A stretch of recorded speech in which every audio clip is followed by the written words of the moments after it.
Hello friends, मैं दीपक आपका फिर से स्वागत करता हूं अपने यूट्यूब चैनल पे लेट्स लर्न टुगेदर।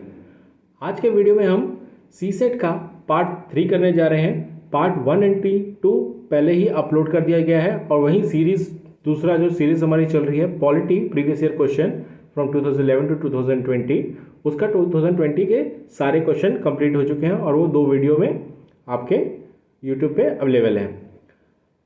आप सबसे रिक्वेस्ट है, अगर आपको मेरे वीडियो पसंद आते हैं तो उसे लाइक करें, वीडियो को शेयर करें और सब्सक्राइब का बटन ज़रूर दबाएं और ऐसी वीडियो की नोटिफिकेशन पाने के लिए बेल आइकन ज़रूर दबाएं। So let's start with the today's session. ये है सी सेट का पार्ट 3। सो लास्ट सेशन में हमने क्वेश्चन नंबर 34 तक कंप्लीट किया था। आज हम स्टार्ट करेंगे क्वेश्चन नंबर 35 से। यह हमारा 3rd सेशन है। So question number 35, A is 16 from the left hand in a row of boys and V is 18 from the right hand. G is 11th from A towards the right and 3rd from V towards the right hand. How many boys are there in a रो। सो ये जो question है हमारा basically ranking base का question है, जिसमें हमें पता करना है कि पोजीशंस क्या हैं। या तो हमें पोजीशंस पूछी जाती हैं या टोटल नंबर ऑफ पर्संस पूछे जाते हैं। सो देखते हैं इस क्वेश्चन को। इसने कहा कि लेफ्ट हैंड से जो ए है वो हमारा किस पोजीशन पे है, 16th पोजीशन पे। और दूसरा हमें क्या पॉइंट दिया है कि जो वी है वो 18th है फ्रॉम द राइट हैंड। तो इस एंड से हमारा जो है यहां पर 16th पे कौन सा है हमारा ए और 18th पे कौन सा रहेगा हमारा, इस साइड से 18th पे हमारा वी रहेगा। इसके अलावा इसने क्या कहा है कि जो जी है, जी 11 फ्रॉम ए टुवर्ड्स राइट, यानी इसके बाद 1 2 3 4 5 6 7 8 9 10th, तो यहां पर आएगा हमारा जी। यहां 16th है तो हम इसको 16 बना लेते हैं। 1 2 3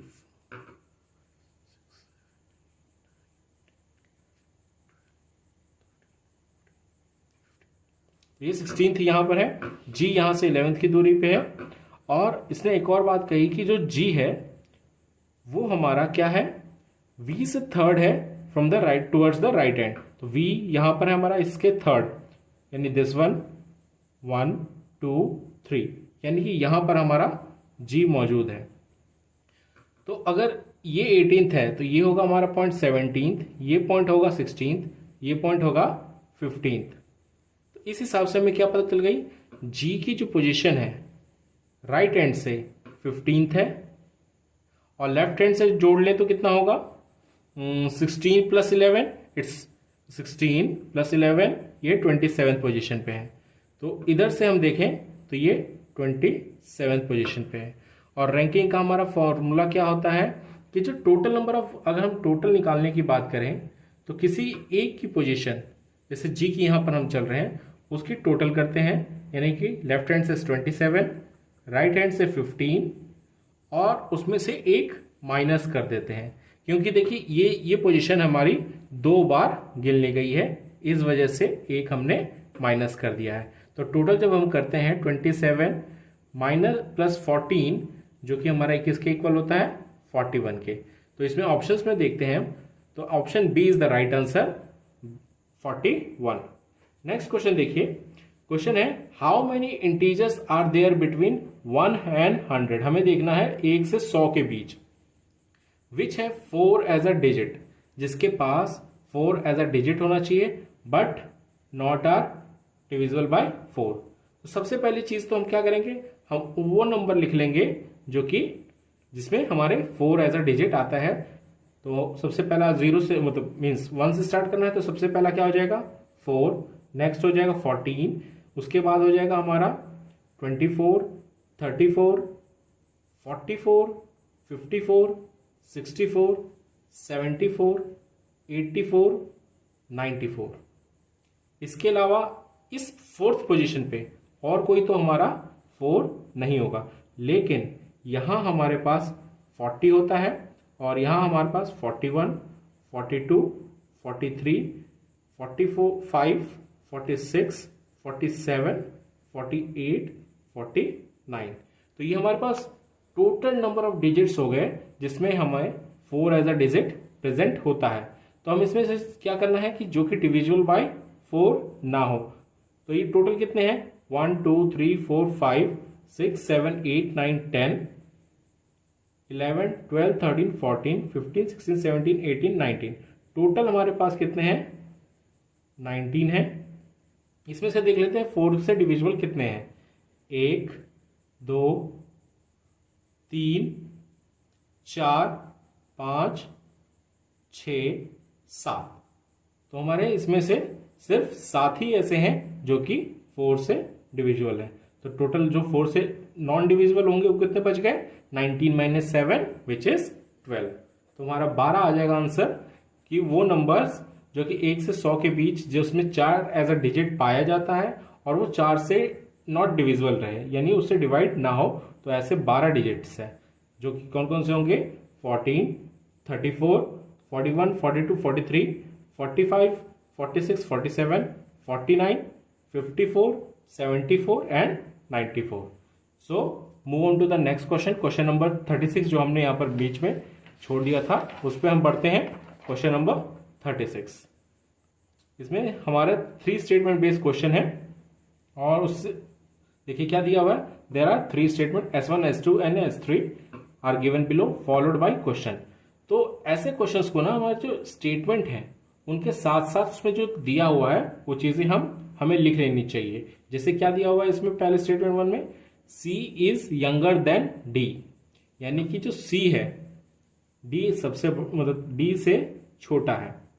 इस साइन से हम लगा सकते हैं कि D से छोटा है C, but older than A and B, यानी कि A और B से ये बड़ा है। ये हमें पहले स्टेटमेंट से पता चल गया है। दूसरा स्टेटमेंट क्या कहता है, D सबसे बड़ा है, D इज लार्जेस्ट, D सबसे बड़ा है। और लास्ट वाला क्या कहता है, A is greater than B, यानी कि A जो है B से ओल्डर है। तो इसने क्वेश्चन पूछा है, who among the following means A B C D is the youngest.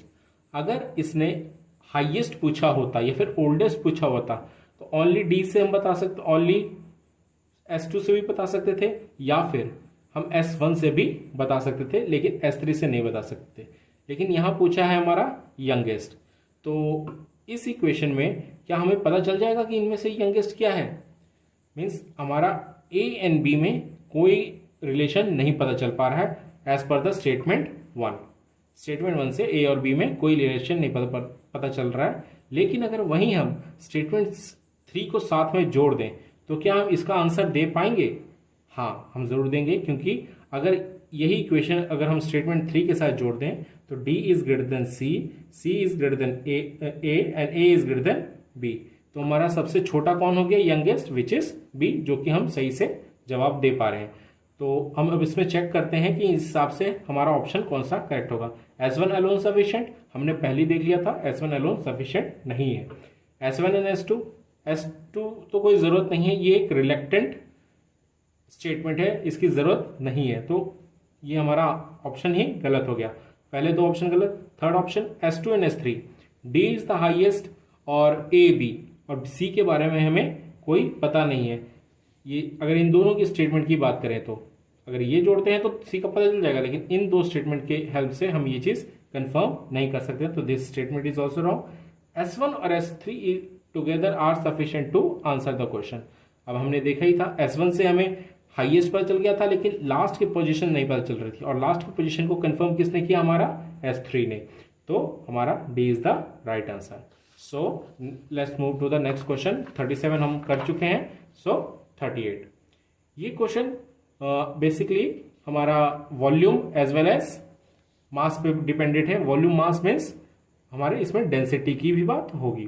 तो इसने कहा कि लेट दो हमारे पास क्या है, 2 metallic cubes are present, P and Q। एक P है, दूसरा Q है। वॉल्यूम गिवन है, क्या दिया हुआ है volume, X and Y are the volume. P की वॉल्यूम क्या है, X, और Q की वैल्यू क्या है y, ठीक है। और क्या दिया हुआ है M N are the masses of, यानी M इसका मास है और इसका मास है N। इसके अलावा इसने क्या दिया है कि ईच साइड ऑफ Q, ये हमारी जो x और y है ये हमारी क्या है वॉल्यूम है, और ये हमारा क्या है मास है। और वॉल्यूम का फॉर्मूला एज ए क्यूब का क्या होता है एच क्यूब, यानी कि जो भी एच की साइड है उसका क्यूब हमारा आंसर हो जाता है वॉल्यूम, ठीक है। और हमें क्या गिवन है कि जो ईच साइड ऑफ क्यू है that is 2 times the side of P. तो अगर हम वॉल्यूम की बात करें तो एक्स में जो अगर हम कोई भी वैल्यू होगी तो जो एक्स होगा, एक्स जो भी वैल्यू मान लेते हैं ए क्यूब होगा। लेकिन y की जो बात कर रही है उसने कहा क्या क्या कहा है 2 times that of p, 2 times में 2a का क्यूब, दैट इज y की वैल्यू क्या हो जाएगी हमारी 8a क्यूब। a क्यूब की वैल्यू क्या है x, तो y is equals to 8x। यहां से हमारा एक इक्वेशन आ गया है, ठीक है। नेक्स्ट इक्वेशन क्या कहता है हमारा, नेक्स्ट पे mass of q is 2 times that of p, ठीक है। जो q का मास है, q का mass that is 2 times that of p है, यानी कि जो कि n है वो क्या है 2m के बराबर है। तो ये हमारा सेकेंड स्टेटमेंट आ गया। उसके बाद हमें क्या कहा है let u equals to this and v equals to this. u की वैल्यू हमें क्या दी हुई है my(x) और v हमें दिया हुआ है n/y। m की वैल्यू हमारी क्या है, हम सिंपल m रखते हैं, x भी सिंपल है, लेकिन हम यहाँ पर चेंज कर देते हैं, n को लिख देते हैं 2m और y को लिख देते हैं 8x, ताकि u और v दोनों m और x के फॉर्म में आ जाए। तो v की वैल्यू क्या हो गई, काट देते हैं इसको 4, तो v इज 1/4 ऑफ mx, और mx की किसके बराबर है हमारा u के। तो हम यहां लिख सकते हैं v इक्वल्स टू 1/4 u। तो हम और एक और इसको क्लियर कर सकते हैं u इक्वल्स टू 4v। सो हमारा पूछा था इनमें से करेक्ट कौन सा है, हमारा आंसर आ गया है u इक्वल्स टू 4v। तो क्वेश्चन नंबर 38 हो गया। Let's move on to the question number 39। ये एक एवरेज का क्वेश्चन है, क्या दिया हुआ है चलिए देखते हैं। Average age of a teacher and 3 student, यानी कि और उसके बाद क्या दिया हुआ है 20। उसके बाद लिखा है if all the students means all 3 have same age, ठीक है। तो हम मान लेते हैं let age of student, each की बात कर रहे हैं हम यहां पर, इज x। उसके बाद क्या कहा है इसमें, difference between the age of teacher and each student is 20 year. तो ऑब्वियसली बात है टीचर बड़ी होगी तो एज ऑफ टीचर क्या हो जाएगी x प्लस 20। और फर्स्ट चीज हमें सबसे पहले क्या दिया हुआ था कि एवरेज, उनका एवरेज दिया हुआ था इनका कि वो 20 है। यहां कितने टोटल लोग हैं 1 and 3, यानी कि टोटल 4, यानी जो टोटल एज होगी इन चारों की वो क्या हो जाएगी 20 into 4 which is equals to 80। और ये किसके बराबर होगी x plus x plus x, ये हो गए तीनों स्टूडेंट, और ये हो गई टीचर उनकी x प्लस 20, और ये टोटल किसके बराबर है 80। तो ये हो गया हमारा 4x is equals to 80 minus 20, 20 उधर जाएगा माइनस में, तो 4x की वैल्यू क्या आ गई हमारी 60, काट लेते हैं विच इज 15, तो x की वैल्यू आ गई हमारी 15। और x किसकी एज थी एक्स एज थी स्टूडेंट की, और यहां पूछा क्या है, what is the age of teacher. Student की एज आ गई है एक्स 15, तो टीचर की एज क्या है एक्स प्लस 20, यानी कि 15 plus 20 which is equal to 35 years. तो हमारा आंसर कौन सा है इसमें, C. Next move on to the next question, question number 40। ये हमारा एक परसेंटेज बेस्ड क्वेश्चन है प्रॉफिट लॉस का, ठीक है। इसने क्या कहा है, a person bought a car and sold it for ₹3 lakh if he incurred a loss of 20%, then how much did he spend to buy the car. इसने कहा कि एक आदमी ने कार खरीदी, उसके बाद उसको 3 लाख में बेच दिया, लेकिन बेचते टाइम उसे कितने परसेंट का लॉस हुआ, 20% का लॉस, यानी कि जो भी कॉस्ट रही होगी उसका 80% पे उसने बेचा होगा। तो और कितने पे बेची है यहां पर, 3 लाख की, यानी कि हमें क्या गिवन है, 80% of original cost, cost price is equals to ₹3 lakh, right. तो हम इससे 100% निकाल सकते हैं, तो सीपी क्या हो जाएगी हमारी, 3 लाख अपॉन 80 इंटू 100, काटते हैं इसको, 4 जा एंड 5 जा, ये परसेंटेज में था, इससे काटते हैं, ये आ गया आपका 75,000।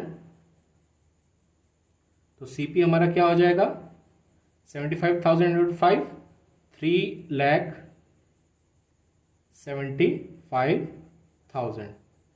तो अगर 20% की लॉस हुई है, यानी कि और सोल्ड किया क्या 3 लाख पे, तो 80% की वैल्यू हो गई 3 लाख, तो उससे हमें सीपी निकल जाएगा 80, उसका 80 का 100% कर लीजिए, यानी कि 4/5 की वैल्यू हमें गिवन है, हमें 5/4 की वैल्यू निकालनी है, और उससे हमारा सीपी आ गया 3,75,000, जो कि हमारा ऑप्शन डी है। सो हम मूव करते हैं नेक्स्ट क्वेश्चन पे। इसके बाद हमारे 6 क्वेश्चन इंग्लिश के थे, और उसके बाद हमारा अगला क्वेश्चन जो आया था वो था 47, ठीक है। इसमें बात की है, एक शॉपकीपर है जो कि डिस्काउंट देता है और तो एक कस्टमर को, और उसके बाद ये 3 ऑप्शंस प्रोवाइड करता है उसको, और क्वेश्चन पूछा है कि इनमें से कौन सा बेस्ट ऑप्शन रहेगा हमारे कस्टमर के लिए। तो चेक करते हैं। पहला, successive discount of 10% and 20%, then pay a service tax of 10%। Okay, मान लेते हैं लेट की उसका जो इनिशियल कॉस्ट थी वो 100 थी, ठीक है। इसके केस में बात करते हैं, 100 रुपए की कॉस्ट थी, सबसे पहला क्या 10% का डिस्काउंट मिला, 10% का डिस्काउंट मिलता ही ये 90 हो गया। अब 90 पे 20% का डिस्काउंट मिला, 20% का डिस्काउंट यानी कि हो जाएगा 72। लेकिन इसने कहा कि देन ही हैज टू पे सर्विस टैक्स ऑफ, ये हो रहे हैं माइनस, लेकिन यहां सर्विस टैक्स देने की बात हो रही है, तो यहां हो जाएगा प्लस 10%। 7.2 का प्लस 10% कितना हो जाएगा, इसमें 7.2 हम ऐड कर देंगे, जो कि हो जाएगा हमारा 79.2। तो ये हो गई हमारी फर्स्ट केस की बात। सेकंड केस पे आते हैं। सेम इनिशियल अमाउंट है हमारा 100, उसमें पहला डिस्काउंट जो मिला हमें 20% का, यानी कि 100 में से 20 गए, यानी कि 80। अब 80 पे हमें नेक्स्ट डिस्काउंट कितना है, 10% का, 10% का डिस्काउंट मिलते ही ये हो जाता है 72। उसके बाद इसने कहा देन ही हैज टू पे सर्विस टैक्स ऑफ 10%। अगेन हमने 10% दिया, जो कि बढ़ जाएगा उसकी कॉस्ट, तो ये हो जाएगा 79.2। दोनों ही केसेस में ये बराबर आ रहे हैं। Let's check the third case. Third case क्या कहता है कि सबसे पहले ही वो सर्विस टैक्स देता है, यानी कि पहले वो 100 था, 100 में उसने सर्विस टैक्स दिया प्लस 10%, यानी कि 110 रुपए हो गए। उसके बाद उसको सक्सेसिव डिस्काउंट मिलता है, पहले 20% का, 20%, 110 का 20% कितना होगा 22। तो इसमें से 22 हम अगर माइनस करते हैं तो ये हो जाएगा 88, और उसके बाद हम 88 का अगर हम -10% करें, यानी कि कितना माइनस और होगा 8.8, 88 का 10% 8.8, तो ये 88 माइनस 8.8 कितना हो जाएगा हमारा 79.2। ठीक है, तो ये देख रहे हैं हम तीनों ही केसेस में हमारा सेम वैल्यू आ रहा है। सो हम ऑप्शन चेक करते हैं। Only one is the best option to the customers, नहीं। ओनली टू, नहीं। ओनली थ्री, नहीं। All the options are equally good for customers, yes, क्योंकि चारों के चारों ही हमारे सेम वैल्यूज दे रहे हैं, तो ये आंसर हमारा डी हो जाएगा। नेक्स्ट क्वेश्चन देखते हैं, क्वेश्चन नंबर 48। इसने क्या कहा है क्वेश्चन नंबर 48 कि अगर हम the letters from A to Z are numbered from 1 to 26, यानी मान लीजिए हम ए को 1 कर देते हैं, बी को 2, सी को 3 एंड सो ऑन, जेड को 26। उसके बाद इसने क्या लिखा है कि जी एच आई की वैल्यू कितने बराबर लिखी हुई है इसने 578, डी ई एफ की वैल्यू लिखी है इसने 912, और हमसे क्या पूछा है what is A B C, A B C is equals to what. काफी सिंपल क्वेश्चन है अगर हम इसका लॉजिक पकड़ लें तो। अगर हम चेक करते हैं जी एच आई, जी की वैल्यू क्या होती है, जी की वैल्यू 7, एच की वैल्यू 8, आई की वैल्यू 9, यानी कि अगर हम देखें तो ये है 7, 8, 9। 1578 और 789 में कोई आपको रेफरेंस दिख रहा है? देखेंगे तो हमें क्लियरली पता चल जाता है कि ये 2 से डायरेक्टली डिविजिबल हो जाता है। इसका मतलब हमारी ये जो वैल्यू आई है उसका अगर हम डबल करें, मल्टीप्लाई बाय 2 करें, तो हमारा ये वैल्यू आ जाता है। लेकिन सिर्फ एक के हम देखने पर हम उसका लॉजिक नहीं देख लेते हैं। Let's check the DEF। D means 4, 5 and 6। 456 का अगर हम डबल करें तो क्या ये 912 होता है? यस, होता है। यानी कि हमारा लॉजिक यही है कि जो भी हमारी यहाँ पर वैल्यूज आएंगी उसका हमें डबल करना है, वो हमारा आंसर हो जाएगा। ए का 1, बी का 2 एंड सी का 3, यानी 1 2 3। इसका अगर हम डबल करें तो क्या आ जाता है हमारा आंसर 246।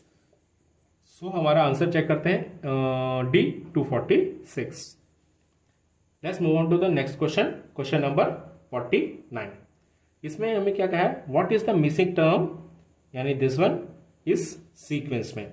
तो हमें सीक्वेंस देखना है, ये ACPQ से क्या बना है हमारा BESU, इसकी हेल्प से हमें ये बना है। तो हमें पता करना है इसकी हेल्प से क्या बनेगा। दैट मीन्स कि जो इसमें लॉजिक लग रहा होगा वही लॉजिक यहाँ लगेगा। तो चेक करते हैं ACPQ BESU। इसमें देखें तो +1 है, यहाँ +2, यहाँ +3, यहाँ +4। क्योंकि देखिए इनके बीच का गैप कितने कितने का है, जो हमने वैल्यू लिखी 1 2 एंड 3 4, यानी जो हमारी ये होगा इसका जो नेक्स्ट बनेगा, यानी कि जो एट द रेट है वो इसी लॉजिक से बनेगा। तो चलिए हम बनाते हैं MNGI, यहाँ करते हैं +1, M का नेक्स्ट टर्म N, यहाँ करते हैं +2, NO and then P, G के बाद +3 HIJ, I के बाद +4 JKLM। सो हमारा आंसर हो जाएगा NPJM। हम क्या चेक करते हैं हमारे ऑप्शंस में है, यस ये डी ऑप्शन में है NPJM। So let's move on to the next question, question number 50। ये क्वेश्चन 8th क्लास की सेकेंड चैप्टर में है, एक्सपोनेंट के को उसमें आपको मिल जाएगा। इसमें हमें चेक करना है what is the largest among the following, इनमें से हमें लार्जेस्ट पता करना है। तो सबसे पहले तो इसके एक्सपोनेंट जो नेगेटिव दिया हुआ है उस नेगेटिव को हमें पॉजिटिव करना है, और इसका क्या फॉर्मूला होता है a⁻m is equals to 1/a⁻m। ये हमने क्लास 8th में एक्सपोनेंट की उसमें देखा है चैप्टर 2 में। तो इसको चेक करते हैं। 1/2 को अगर हम माइनस हटा रहे हैं तो क्या हो जाएगा 2 की पावर 6, दूसरा ये हो जाएगा 4 की पावर क्यूब, तीसरा ये हो जाएगा 3 की पावर 4, चौथा 6 की पावर 2। अब इनकी वैल्यूज निकाल देते हैं क्योंकि हमें क्या पता करना है इसमें largest. 2 into 2 into 2 into 2 into 2 into 2, 2 to जा 4, 4 टू जा 8, 16, 32 एंड दिस इज 64। 4 का क्यूब 4 इंटू 4 इंटू 4 64। नेक्स्ट 3 का क्वाड्रपल 3 इंटू 3 इंटू 3 इंटू 3, 3 3 जा 9 एंड 9 9 जा 81 एंड दिस इज 6 इंटू 6, 6 का स्क्वायर विच इज 36। तो इन सब में से बड़ा कौन सा है, बड़ा है हमारा 81 और ये किसकी वैल्यू है, हमारी सी की वैल्यू है। और यही पूछा था हमें लार्जेस्ट वन, तो आंसर इज सी। 50 का आंसर सी, 1/3 -4। नेक्स्ट क्वेश्चन करते हैं, what is the greatest length of X. हमें एक्स की लेंथ निकालनी है such that 3.5 metre and 8 3/4 metre are the integral multiple of X. अगर हम नॉर्मली देखा जाए तो हमसे क्या पूछ रहा है, ये हमसे पूछ रहा है ग्रेटेस्ट की बात कर रहा है, यानी कि ये पूछ रहा है हमसे HCF। तो हमें HCF निकालना है 3 1/2 का और 8 3/4 का। सबसे पहले हम इसको फ्रैक्शन, मिक्स फ्रैक्शन से नॉर्मल फ्रैक्शन में ले आते हैं। 3 2 6 प्लस 1 7/2 और दूसरा क्या है 8 4 32 प्लस 3 35/4। और फ्रैक्शन के उसका HCF का फॉर्मूला क्या होता है, HCF ऑफ रैशनल नंबर क्या होता है, ये होता है HCF ऑफ न्यूमरेटर, जो ऊपर वाले टर्म है उसको न्यूमरेटर कहते हैं, divided by LCM of denominator, जो नीचे वाले टर्म। HCF ले लेते हैं हम न्यूमरेटर का, क्या क्या है 7 और 35, और LCM क्या कर लेते हैं नीचे 2 और 4 का। हम ऐसे निकाल लेते हैं, इसके प्राइम फैक्टराइजेशन करते हैं और जो HCF में हम क्या निकालते हैं, जो टर्म्स गिवन है उसका हम प्राइम फैक्टराइजेशन करते हैं। 7 का ओनली 7 और 5 और 7, और इसमें जो कॉमन टर्म होता है यानी highest common factor which is HCF, जो कॉमन फैक्टर होता है वही हमारा HCF कहलाता है, यानी HCF हमारा क्या हो गया 7। अगर हम LCM की बात करें तो इस जो नीचे वाले हैं उसका LCM ले लेते हैं 2, 4, 2 से काटते हैं 1 और 2, तो ये क्या हो गया हमारा 2 इंटू 2 4, LCM इज 4। तो हम लिख लेते हैं डायरेक्टली HCF क्या हो गया विच इज 7 और नीचे 4। क्या इनमें से कोई 7/4 है, चलिए हम इसको मिक्स फ्रैक्शन में लिख लेते हैं। 7/4 को 7/4 को हम क्या लिख सकते हैं, 4 नीचे 1 यहाँ 4 और 3। क्या ऐसा कोई वैल्यू है यहाँ पर मीटर में, यस ये है हमारे पास ऑप्शन डी में, जो कि 3/4 मीटर है। चलिए हम आज का लास्ट क्वेश्चन करते हैं, क्वेश्चन नंबर 52। इसके आगे क्वेश्चन हम नेक्स्ट सेशन में करेंगे। क्वेश्चन नंबर 52 बेसिकली एक डाटा इंटरप्रिटेशन टाइप का है। एक सिंपल हमें चार्ट गिवन है जिसमें डिफरेंट ईयर्स के डिकेड दिया हुआ है, उसमें birth rate as well as death rate given है, और हमसे क्या पूछा है, for which period was the national growth rate is maximum. और नेशनल ग्रोथ रेट क्या होता है, ग्रोथ रेट की वैल्यू होती है, growth rate is equals to birth rate minus death rate, ये होती है हमारी ग्रोथ रेट की वैल्यू। चलिए हम चेक करते हैं पहले साल में, जो कि हमारा 1911 टू 1921 है। 48.1 में से हमें कितना माइनस करना है, 35.5। तो फर्स्ट पहले ईयर का क्या आ गया हमारा, ये हो गया आपका 48.1 and 35.5 which is equals to, ये हो जाएगा आपका 11 में 6, ये हो जाएगा 7 यानी 2, ये हो जाएगा आपका 12.6। ये इस साल का है। नेक्स्ट ईयर का चेक करते हैं, ये डायरेक्टली दिख रहा है हमारा 10.1। उसके बाद नेक्स्ट ईयर चेक करते हैं, ये हो जाता है हमारा 14, 45 माइनस 31, 0.2 दोनों में सेम है तो 14। नेक्स्ट ईयर का चेक करते हैं, 39 में से 27 यानी 12, और 9 में से 4 गया यानी 12.5। नेक्स्ट ईयर 41.7 से हम बात करेंगे 22.8 की, तो ये कितना हो जाएगा हमारा 42 में से 41 में से ये हो जाएगा 19, लेकिन हमें वहाँ भी चाहिए यानी 18.9। नेक्स्ट देखते हैं 41.1 में से हमें माइनस करना है 18.9, ठीक है, तो ये हो जाएगा आपका 22.2।